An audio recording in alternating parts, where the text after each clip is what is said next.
Okay, Chapter 7, Memory. So, operational definition.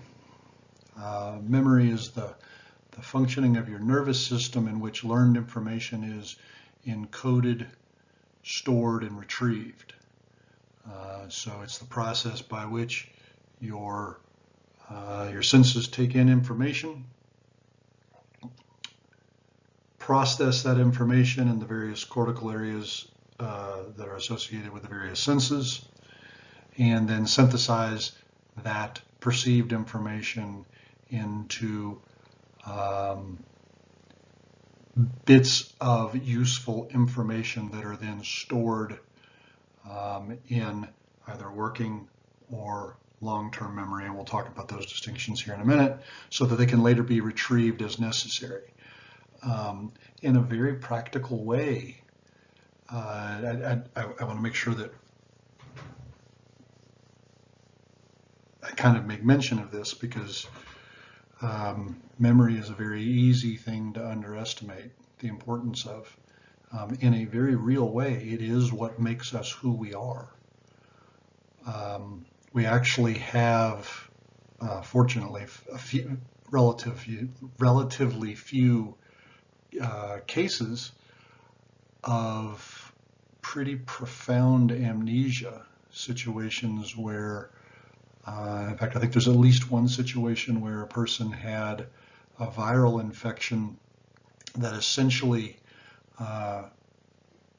created, we're going to talk about what this means in a few minutes, but retrograde and anterograde amnesia, meaning he has no memory prior to that virus. They wiped out all of his prior memory, a particular kind of memory that provides your identity, and made it impossible for him to form new memories.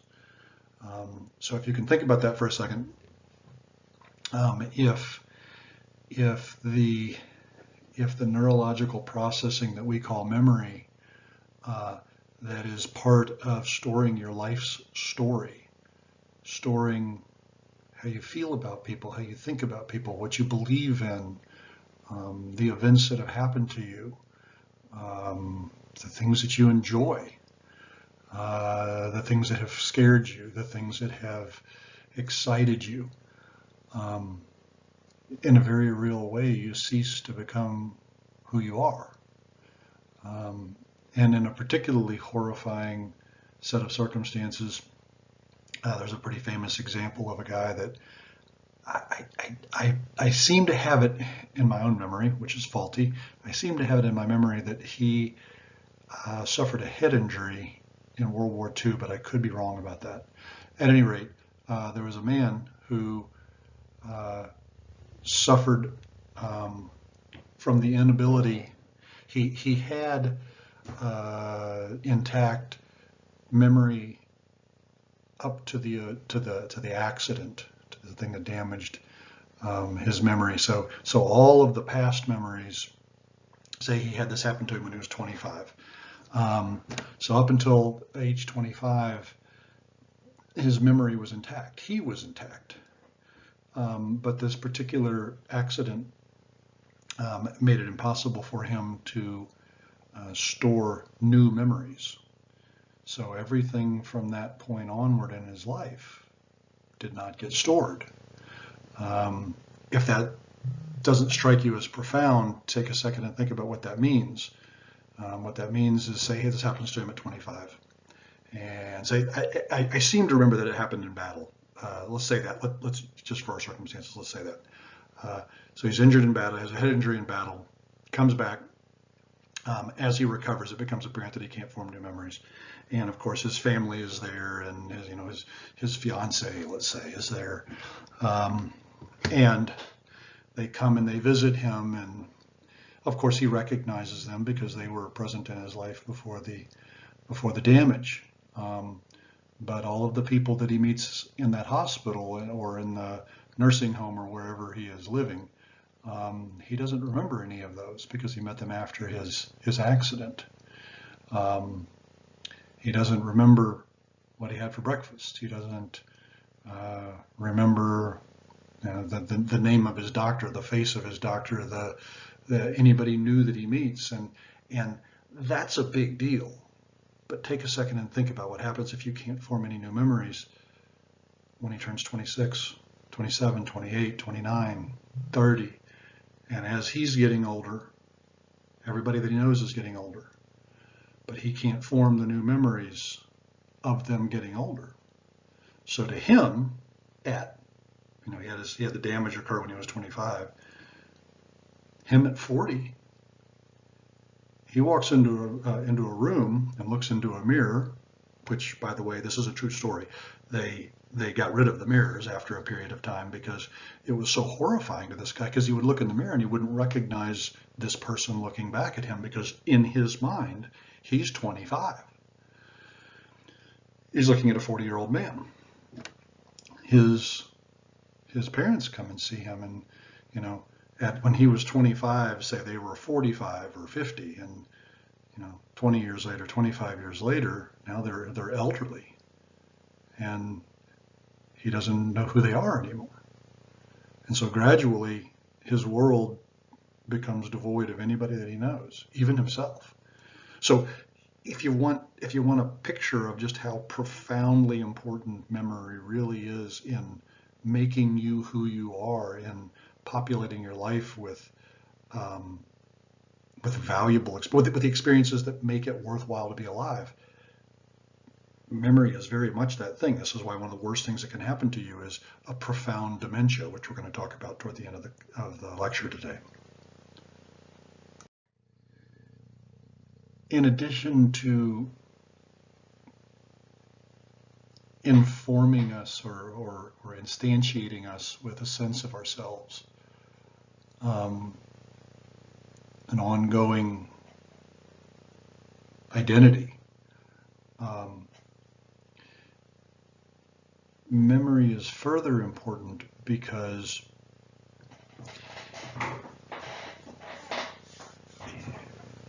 presumably, apparently, its evolutionary purpose, the reason that it was sufficiently pragmatic that it was selected for across eons, is that it gives the animal an advantage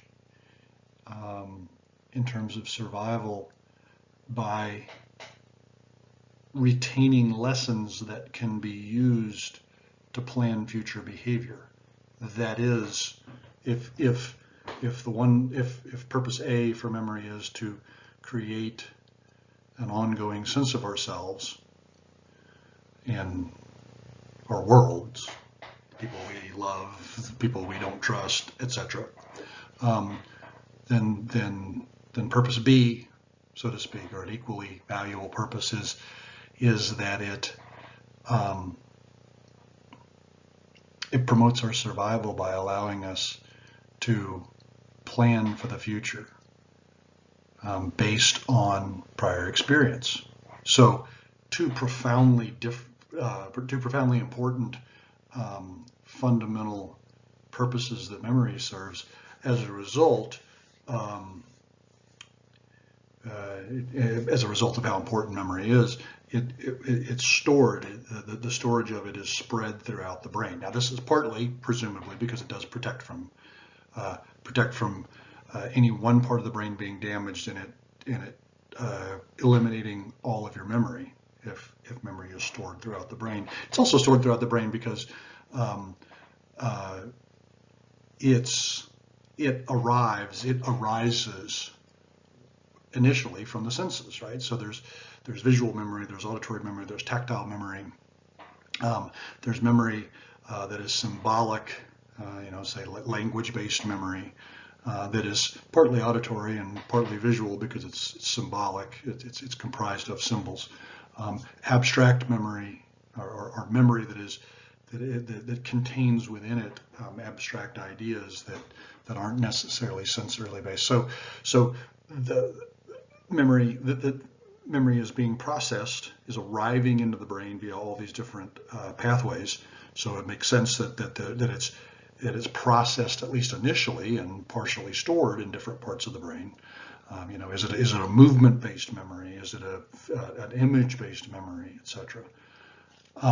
So it's stored throughout the brain, one, to protect us, and two, just as a function of how it is created. And that storage throughout the brain obviously is a valuable thing, given how absolutely vital it is to our survival and our identities. So I alluded to this just a second ago.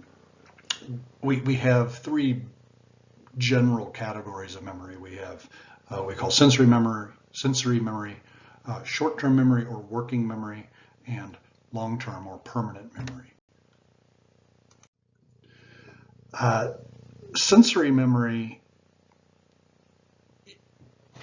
is something, of course, that we all experience, but it is so fleeting that we often don't even realize that it's a process that's occurring.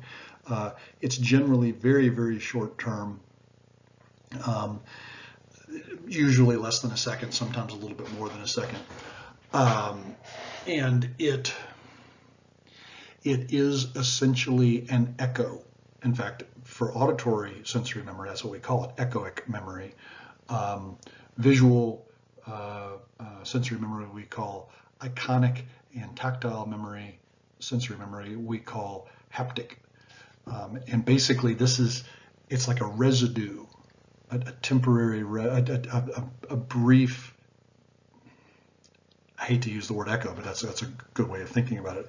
It's a brief echo of a thing that has happened, stored just long enough for the brain to begin to process it into working memory.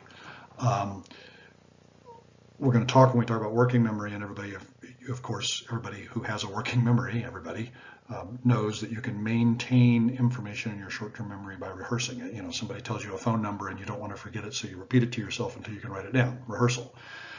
Sensory memory can't be rehearsed. It is the fading impression of your senses being stimulated. That is what it is. It's very, very brief. And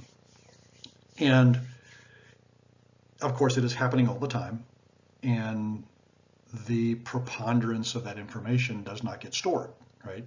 You think about all of the visual information that you take in, all of the auditory information, all the tactile information, that is being stored moment to moment to moment, and of course we don't hold on to that and turn it into a short-term memory, and certainly don't turn it into a long-term memory. The feeling of a watch band on your wrist in terms of haptic events, the tactile residue that is sensory memory. The feeling of the wind blowing across the hairs on your arm, or the particular glint of sunshine that it makes you flinch. Even if it's noticed, and it may be processed very briefly, it doesn't get stored longer term. Longer term storage, transitioning it into working memory or short-term memory, requires some degree of attention. It requires some degree of cognitive resources being directed to sustain that echo, icon, or tactile impression. I'm not sure exactly what that term would be for haptic. So if the sensory memory is sustained with attention, it transitions into something that we call working memory or short-term memory. This is generally fairly short in duration, time-wise, and unless something sustains it there, it's subject to what we call spontaneous decay, right? So again, think of a phone number. Somebody tells you a phone number, unless you rehearse it, unless you do something to store it longer term or to hold it into working memory, so you get distracted, so you're not sustaining it within just a couple of seconds, certainly within 30 seconds, that memory is probably gone. It can very easily be displaced. Somebody distracts you, something else enters working memory, and that allows the spontaneous decay to occur, unless you're using rehearsal, unless you are motivated to hold on to that information. In terms, so it's short in duration time-wise, and it's also limited in terms of content, in terms of the actual information that can be stored. It fills up very quickly and very easily. We used to talk about it in terms of the capacity. We generally would think of this in terms of auditory memory. The capacity was 7 plus or minus 2. So a phone number, right? 7 digits plus or minus 2. So you might be able to get a phone number with an area code. When you do that, if you're remembering those items, those 10 items, a phone number with an area code. If you're remembering them as individual numbers, you're very quickly reaching the limits of your echoic working memory, right? Your auditory working memory. On the other hand, if they are recorded or if they're maintained in working memory in chunks, it becomes much easier to remember them. Say up here in North Georgia, we have an area code that we store as a chunk, 706. If you live in this immediate area in Young Harris, you might also store the first 3 digits of a phone number 379 as a chunk. You don't have to remember 3, 7, and 9. You remember 379. It is a chunk. It's a piece of information rather than 3 pieces of information. Okay, so now if that happens, now you've got 2 chunks of information for a phone number, right? So you've remembered, you're not remembering 6 items, you're remembering 2 items, right? So chunking does make a difference. And what we found out is that it's often how the memory works, is that it functions by combining similar kinds of information, or information that in some way to us is significant because it's related. So we chunk it so that basically expands the volume, the capacity of the working memory. The limited capacity is pragmatic in that it compels the brain to focus on things that are important, right? It doesn't have unlimited capacity, so you have to make some choices about what do you focus on and what do you let go. And so what's happening is you're processing the information that is coming in, the sensory information, selecting and rejecting constantly in terms of what do I devote my attention. And once attention is devoted to something and working memory becomes an issue, you get the involvement of the prefrontal cortex and the sensory and language parts of the cortex that are communicating with one another. And it's not a coincidence that if you look at that on a functional scan, or if you look at that on an EEG, it starts to look like consciousness, right? Working memory isn't inevitably conscious, but it is not infrequently conscious, and certainly even when we don't possess clear awareness of what is going on in working memory, it's nearly conscious. Let's put it that way. Even when we're not necessarily aware of it. So we're using prefrontal cortex, the part of the brain that is involved in problem solving, anticipation of consequences, etc., executive functioning, and the sensory and language portions of the cortex. And we sustain the memory in working memory via rehearsal. Again, that the rote repetition that you see in a phone number, repeating the phone number to yourself repeatedly so that it remains active in working memory. So we have rote rehearsal and we have elaborative rehearsal. And elaborative rehearsal is simply perhaps a way of thinking about this is elaborative rehearsal is kind of moving toward encoding it in longer term memory, because elaborative rehearsal is taking something that is in working memory and pairing it with something that you already know. So it's like anchoring it and making it easier to hold on to. The reality is we don't really know exactly what the mechanism is that allows something to be transferred from this working memory, this short-term memory, into longer-term permanent storage. That is an area of current, that is kind of cutting-edge research right now. So after something is held in working memory and attention has determined, processing has determined that it is, for whatever reason, worthwhile to retain, we then consolidate, the term we use from transitioning information from working memory to long-term memory, we consolidate the information into long-term or permanent storage. Interestingly, there does not appear, at least to any extent that we've been able to determine, there does not appear to be a limit. The capacity appears unlimited at this point. You're not going to fill up your long-term memory, which is truly remarkable. It also does not seem to be subject to the kind of decay that working memory is subject to, right? So short-term memory, again, think of that phone number. You retain that phone number in your memory by repeating it to yourself. Once it is stored permanently in long-term memory, it may be an issue of retrieving it. It may become more difficult in some circumstances to retrieve, but there appears to be some evidence that it does, that it is stored permanently, that it does not fade unless there are some additional variables, which we're going to talk about in just a minute. So there does appear to be some evidence that we may not actually ever, and once something is stored in long-term memory, that we may not actually forget it without damage of some sort causing the forgetting. But let's talk about the consolidation, the transfer of memory from short-term memory to long-term or permanent memory. It basically happens via two different processes.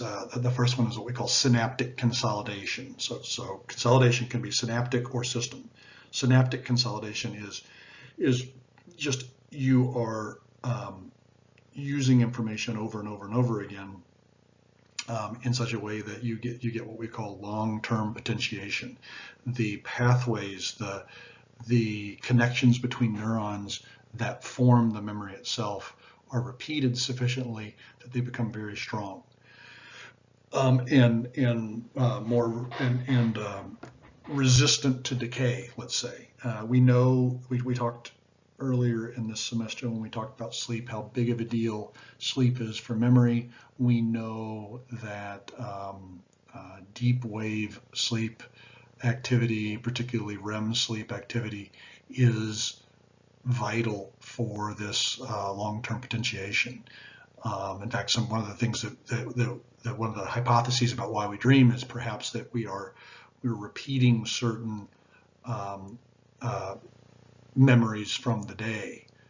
The memory residue from the day is being repeated so as to better store it via this long-term potentiation, this increased synaptic efficiency that comes from repetition. So you have synaptic consolidation and you have what we call system consolidation, which is something that takes place over a longer period of time. This is things like the layout of your house, the faces and voices of the people that you love and the people that you're associated with, right? These are things that are getting reinforced over and over and over again. They're getting used all the time. So the long-term memory, the patterns in the long-term memory, the connections between different parts of your brain that comprise that memory get reinforced again and again and again and solidified again and again and again, and create what is actually a memory pattern that is very resistant to any sort of decay. So, of the information that is consolidated from working memory into long-term or permanent storage, we make some distinctions. We talk about two basic divisions within long-term memory in terms of it being explicit memory or implicit memory. And explicit memory is essentially facts, knowing about the world. Implicit memory is knowing how to do something. It's procedural, as opposed to what they call declarative, declaration of fact, explicit memory, processes, implicit memory, right? Explicit memory tends to be at the level of awareness. It tends to be something that functions predominantly consciously. Implicit memory is interesting because while you can be aware of it, it is often, this is something like tying your shoes, right? It's something that you can make yourself aware of what you are doing, but the actual motor memory itself, the motor patterns that are involved, are not necessarily consciously stored. There's a component of it where you can think about the movements that your hands are making. You can have an explicit memory of the images in terms of the way your fingers are moving, of the laces that you're tying, this sort of thing. But the actual procedural memory is not something that is a conscious thing. It's a process thing, right? So, two basic categories: explicit, conscious, fact-based memory, or declarative memory, knowing about the world, and implicit or procedural memory, which is generally below the level of awareness. You can further take explicit memory, that declarative memory, and you can divide it into two subsections. We have facts about the world that are what we call episodic. They're autobiographical. They're our story. They're the events that have happened to us. They're the emotions and the thoughts that we have about the things that happen to us. They're contextual. They're all of the trappings in terms of the events and the circumstances and the settings and so forth of our lives. It's as if they are these snapshots, these pictures, and we're talking when we use that language, we're talking visually, and of course this isn't just visually. Episodic memory is not just visual. It can involve all the sensory modalities. So you got the story of our lives, episodic, and then you have among these two divisions of explicit memory, episodic, story of our lives, and semantic, which is the things that you know, the fund of information that you possess about the world around you. And of course, that derives from episodic memory, right? Things happen. You go to school and you sit in a classroom and you learn things.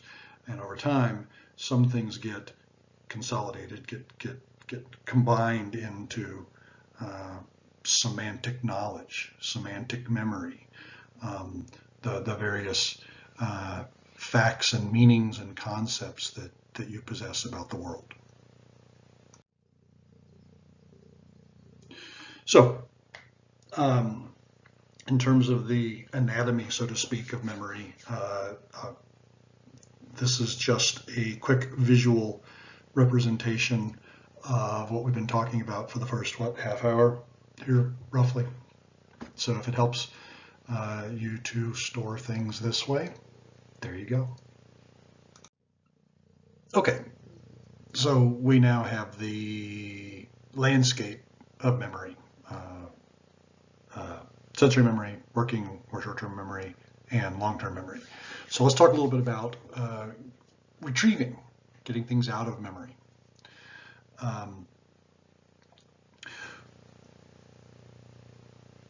There are two basic kind of contexts in which we retrieve things from memory. We talk about this in terms of being free recall or cued recall, sometimes also called stimulus response recall. Easiest way to think about this is think about taking a quiz or a test or something like that. So free recall would be a fill in the blank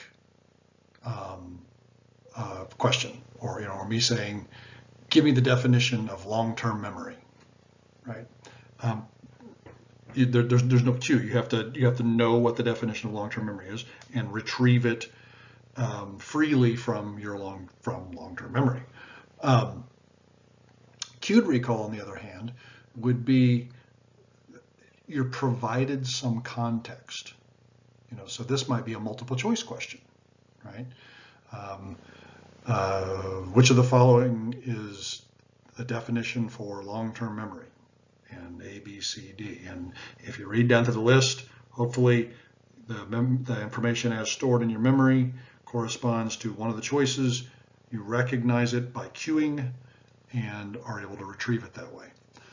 So free recall, you're not given a cue. You have to do the brute work, let's say, of going back into the catacombs of your memory and retrieving that information, as opposed to stimulus response recall or cued recall, which is we're giving you some context to help you locate the memory, to help you retrieve the memory. When we talk in terms of free recall, there's all sorts of different factors that are involved. Two that I want you to be aware of, just because they're so commonly talked about, have to do with kind of the serial order by which something is memorized or stored in memory. And what we know is that say you're given a list of words to remember, a list of numbers to remember. We know that they have 15 words. We know that if I give you that list and I ask you to give you a couple of minutes, ideally maybe give you some interfering tasks. I'll give you 15 words, and then I ask you to tell me what you had for breakfast, and et cetera, et cetera. So, and the name of your mother's maiden name, and your favorite color, some things to interfere, and then after 5 minutes or so, I say, okay, tell me as many of that list of 15 words as you possibly can. The likelihood is that what I'm going to get from you is some clumping in terms of what you're able to retrieve of words from the beginning of the list and words from the end of the list. We're going to see what we call a primacy effect, which is the words from you're better able to remember words at the beginning of the list, and recency effect, which is the words that are most recently memorized, right? The words from the end of the list, whereas the words in the middle are a little bit less likely to have been recalled. If you're going to lose something, it's probably from the middle. And I mean, there's so many more factors involved in retrieval, both retrieval and storage. Emotional variables are at play, right? If you have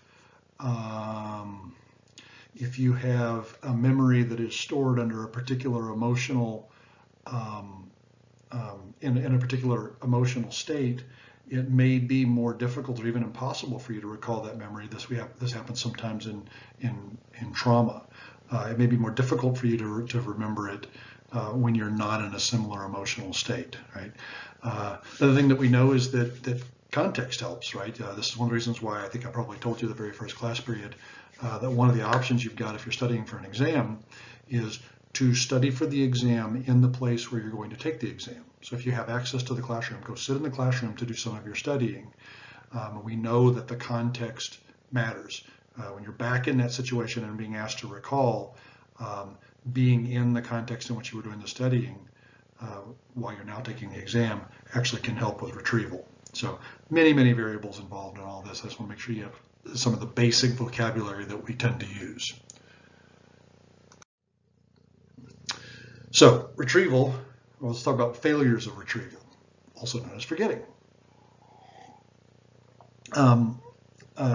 Some failure to retrieve information, some forgetting, is probably not actually really forgetting so much as it is that the information wasn't well encoded in the first place. That there was, say you're that 15-word list, and as we've said before, Some of this stuff in terms of keeping something in working memory and transferring it into long-term storage has to do with attention and concentration, right? And you know, you're getting the list of 15 words, and the first 5 or 6 words you're like, okay, I'm going to remember this because I want to seem smart, and then your attention wanders because it's 15 words is a long list, and you kind of come back around, oh crap, for the last 3 words, right? So some of it may be that you're simply when we're not able, or we forget something or are not able to retrieve it, that is, it wasn't stored well in the first place. The issue of decay, while that's certainly an issue in working memory, right? You know, there's a limited period of time in which something can be held in working memory, and there's certainly a very limited amount of time that it's held in sensory memory, which is very, very brief. Decay doesn't really appear to be a significant issue in long-term memory. Hypothetically, possible, but for practical purposes, it doesn't really appear to affect long-term storage. Now, interference certainly is a factor.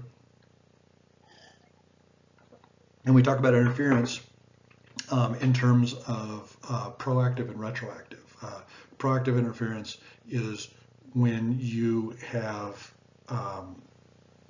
something previously that you learned that interferes with you holding on to, encoding, or retrieving new information.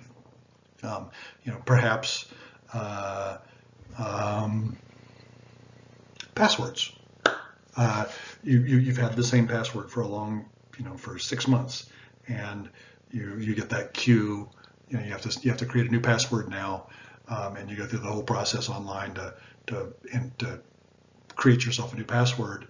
And this time you forget to write it down, and you keep going back and you keep entering, whenever you get on there, you keep entering the old password, which is so well stored that it's preventing you from retrieving. Hypothetically, you probably stored the new password. You probably were like trying, repeating it, maintaining it in working memory, devoting concentration and attention to storing it in a long-term memory. So it probably got stored, but what's happening now is you got some interference from the previously learned information, the old password. So maybe what we do is we go back into the context of the situation where you created the new password, where you were sitting, or what you were doing, or what you were thinking about, or how you felt that day, or whatever, can be some of the cues to help you overcome that proactive interference. Retroactive interference is that new information impairs the retrieval of previously learned information.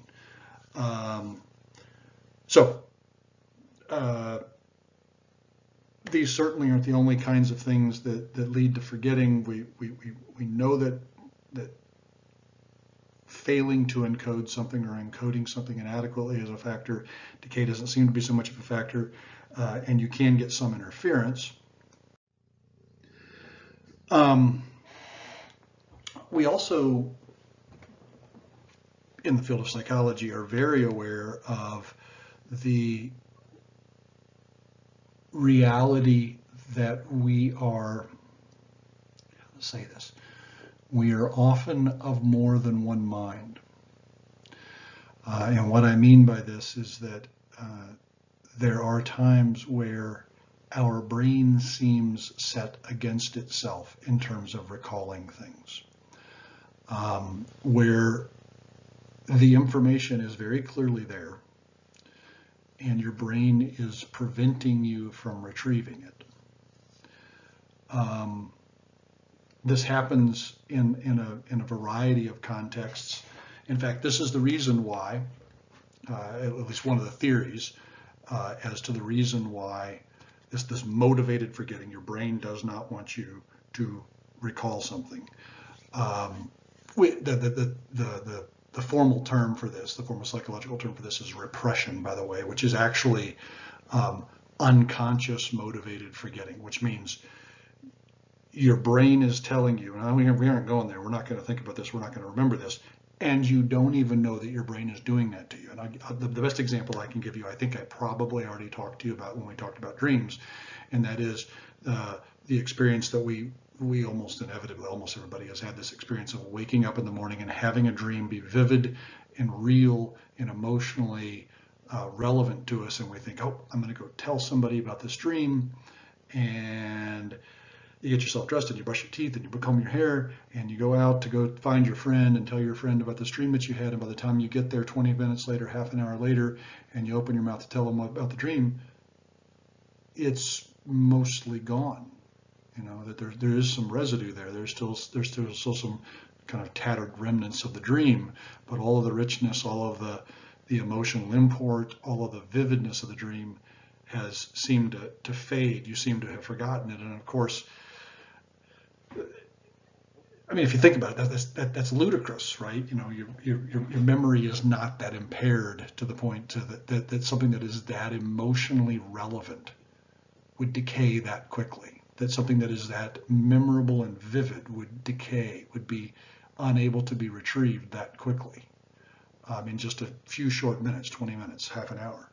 And so Freud hypothesized that what's happening, because he believed that dreams were essentially what happened. He believed that dreams essentially were your brain's attempt to prevent you from being awakened by the things that you know about yourself and the world, but you don't want to admit to yourself, all the terrible stuff that we all carry around. He hypothesized that when you go to sleep, and most of the part of your personality, the ego, the part of your personality that is responsible for kind of keeping the ship on the straight and narrow, kind of keeping things going in the direction they're going, as that shuts down, which is what sleep is. He hypothesized that the part of what the ego is doing is constantly keeping out of awareness the things that we don't want to think about, the inevitability of your death, right? You know, the horrible thing that you did to a former boyfriend or a girlfriend, or, you know, the thoughts and the feelings that you wish you didn't have, these kinds of things. And he said, okay, when you go to sleep and the ego largely becomes dormant, at least temporarily, it goes offline while you're sleeping, predominantly offline while you're sleeping. He argued that these things begin to impress themselves. They begin to move toward awareness, and if they move too far toward awareness, it'll wake you up in the form of a nightmare. So what he hypothesized was happening was that you take these things, and in order to kind of keep them under control, he believed that your brain disguises them and creates stories. So they're still being discharged, he believed. You know, we're not just containing it anymore by repressing it and holding it down, but are disguising it enough that it doesn't upset us so much to wake us up.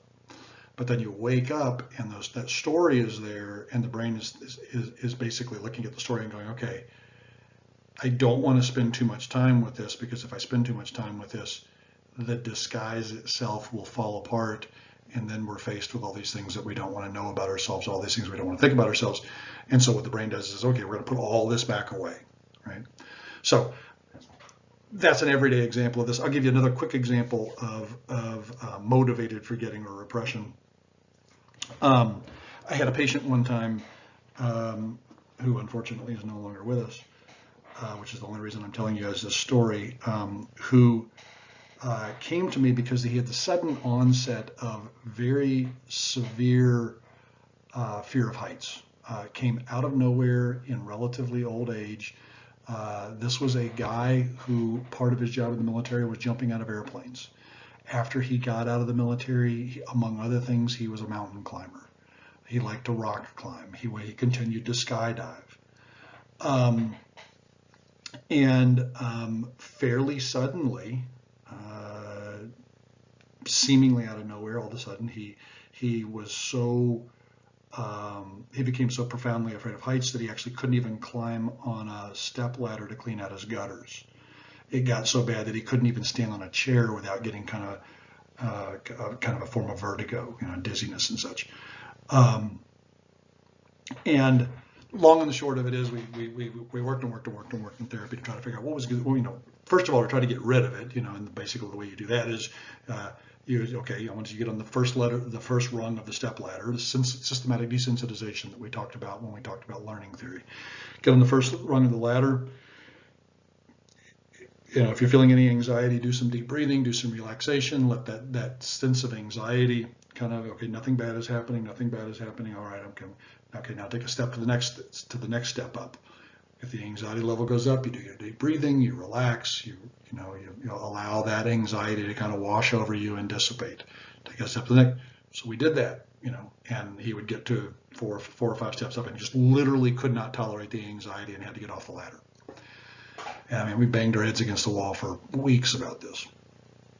Long and the short of it, what happened was that one day after a psychotherapy session, he left, and I had just gotten through with the patient after him when I got a telephone call from the secretary and said, Mr. So-and-so's up here again. I said, no, I just saw him. Nope, he's back and he wants to talk to you. So I went up and took him back to my office, and he said, I know why I'm afraid of heights. And like, okay, what's going on? And he said he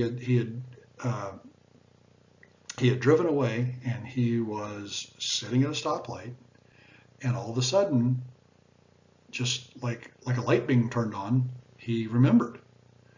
And essentially what the event was that he had, when he was in training to become a ranger, an airborne ranger, jumping out of airplanes and such, one of the training jumps went bad and he nearly died. It was a pretty remarkable event, actually.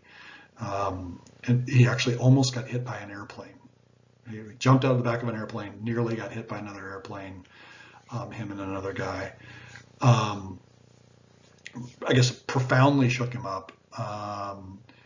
And essentially, it sounds like what happened was that he very quickly distracted himself from this event and repressed it, stopped remembering it.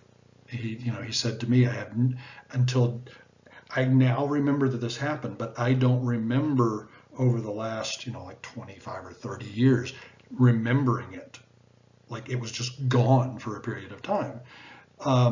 And what had actually happened, we kind of pieced together later that right before he started having this really intense fear of heights, he got an invitation by email to a reunion of the guys that he served with as an airborne ranger.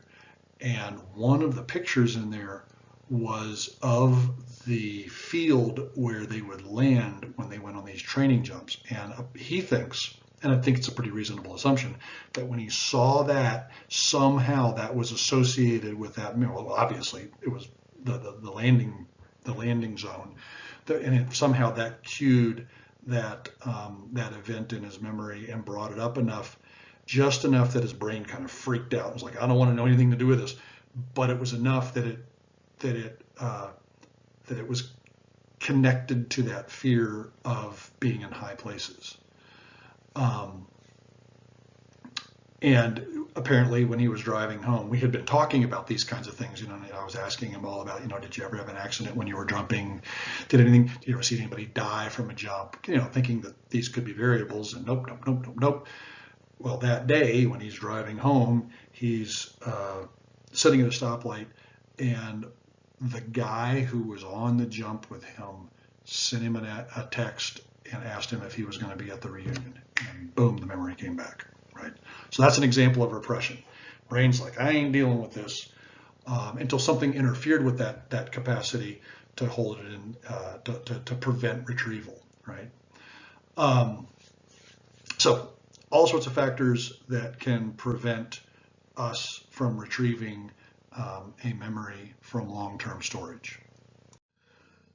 Okay, so other problems. Forgetting is certainly, or inability to retrieve information from long-term memory is certainly a problem. Let's talk about a few other problems before we stop talking about memory for today.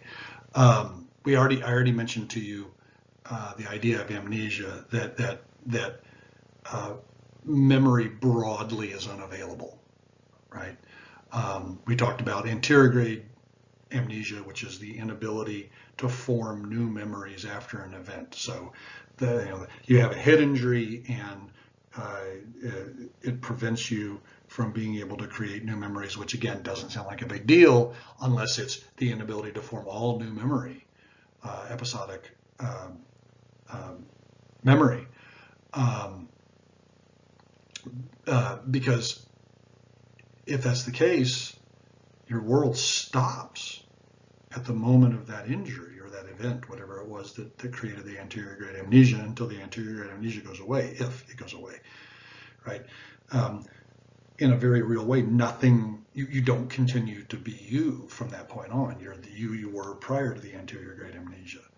And then we have retrograde amnesia, which is, it's rarer than anterior great. If you're going to have amnesia, the most common amnesia to have is you have an injury. This happens all the time after concussions, right?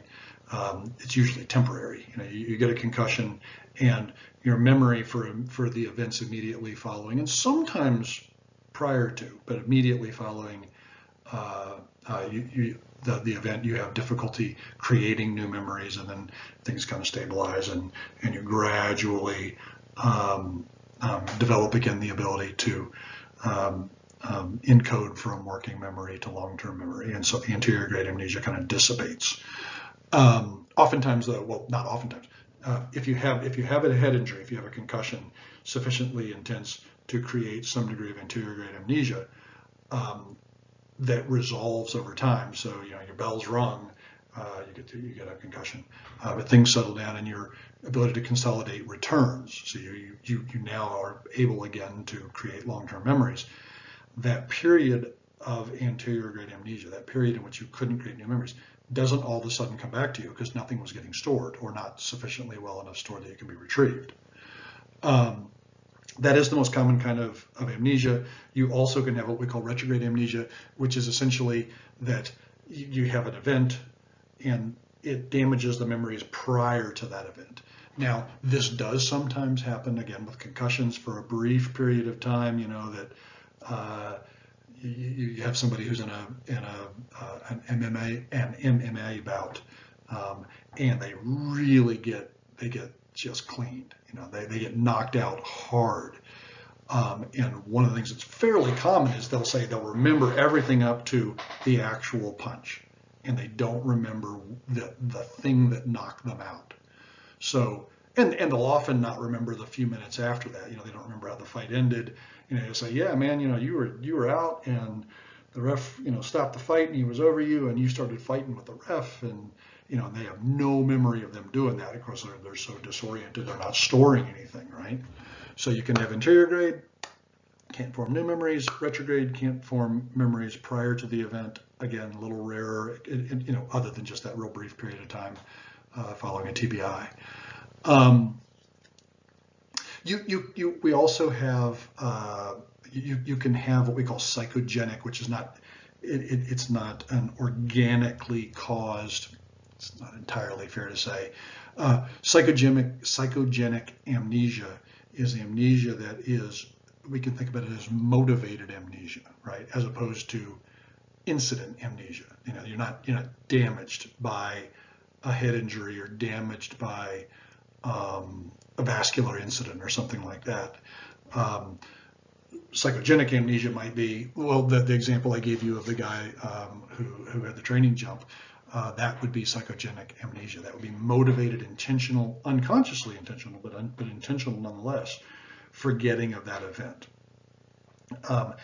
Generally speaking, almost inevitably, it's situational. It's a specific event or events. It's a specific period of time. Occasionally, fairly rarely, you get what we call a fused state, which is that they just don't know anything about themselves. They don't know. There's complete loss of all memory. That's a fairly rare thing, but it can, particularly in situations of trauma, it can happen. And then, of course, the other big problem that anybody who works in the field of psychology is well aware of is the problem of dementia. And I will tell you this, it's the one thing, stroke is probably the thing that scares me the most, simply because with a stroke, you can have, it's not real common, but you can have a stroke that completely and totally physically incapacitates you, but leaves you largely cognitively intact. So you're completely paralyzed, you're unable to speak, you're unable to move, but you're left intact, which means you're trapped in your body, which would be terrifying, I think. Partly because you would have it would be a very difficult thing to communicate to anybody else that you're still there. You're still lucid and coherent inside because you can't speak and you can't move. Terrifying stroke. Kind of second to that, though, in terms of things that can happen to you, to your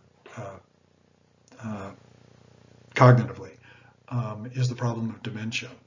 And dementia, we think of it as synonymous with Alzheimer's, and that isn't actually the case. Alzheimer's is a type of dementia. Dementia is just the progressive deterioration of your ability to think, plan, anticipate consequences, and consolidate things from short-term into long-term memory.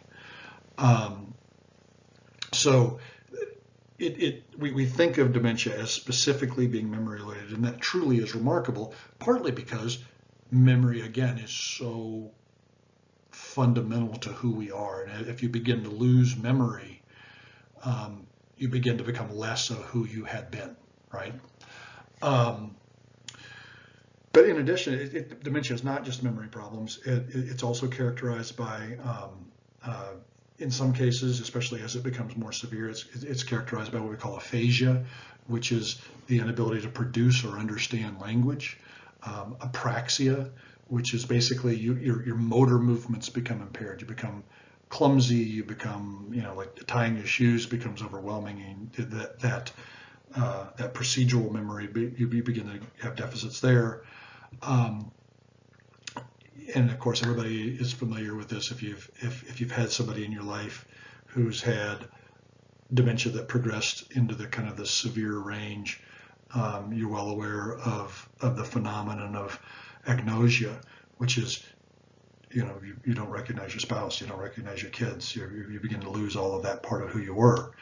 But then also the other thing that we see with dementia, if it were just a memory issue, you hypothetically could work around that. I have patients who have in the earlier stages of dementia, we'll get them with their cell phone, and we'll program into the cell phone all sorts of reminders about, alarms going off for their medications, and giving them explicit instructions about where the medications are and what kind of medications to taste and to take and when to take them and all that, and cues to make sure that the stove is off, and cues to all these things. If it was just a memory problem, it would still be a huge deal, but it would be less of a big deal than it actually is, because part of the issue with dementia is that it broadly affects what we call executive functioning, which I've referred to a number of times this semester, and that is your capacity to plan your behavior, to anticipate consequences, to concentrate on things, to focus your attention, begins to be impacted. And of course, if you can't anticipate consequences and plan behavior and focus attention and concentrate on things, your ability to just complete the activities of daily living, to get yourself dressed, to cook something in a kitchen, these kinds of things become absolutely overwhelming. And as I said before, I just want to make sure that people are aware, because this is a relatively common thing, and it's something for which, at this point, we don't have a way of effectively treating it. We can slow it. There are some medications that will slow the progression, but it is temporary. And generally what happens is when those medicines stop working, it gets much worse, much more quickly. So that's not much of a treatment, really.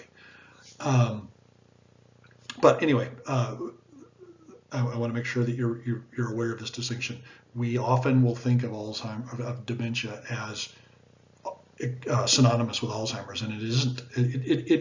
Alzheimer's is the most common form of dementia, and it ultimately, if you have Alzheimer's, it ultimately is what gets you, or it in combination with some other things, it ends up getting you. But in about 25% of the cases, the dementia is actually blood flow related, that somebody has a stroke in parts of the brain that are in the prefrontal cortex that are involved in planning and anticipation of consequences and concentration and focus, and other parts of the brain that are involved with the prefrontal cortex in the coordination of retrieval from memory is damaged. And so you have something that looks a lot like dementia, but the course of it can be a little different. Alzheimer's is inevitably progressive. You don't have Alzheimer's where you develop a degree of dementia and it stops. You can have vascular dementia where if you get control of the blood flow related problems, if they're having a series of mini strokes that are progressively killing their brain, the different parts of the brain that are involved in executive function and memory. If you get a hold of that and you get it arrested, you get it stopped, presumably you can prevent it from progressing inevitably to the point of death, although it may ultimately be a factor. It doesn't progress necessarily like Alzheimer's, which inevitably is progressive. It just continues to get worse and worse and worse, even if you use the medicines to delay it temporarily. So on that bright note, that's all I'm going to say about memory today. Make sure you read your chapter, and I'm going to go ahead and save this by itself, and I'm going to record a separate lecture for chapter 8, intelligence, and I'll upload that one also.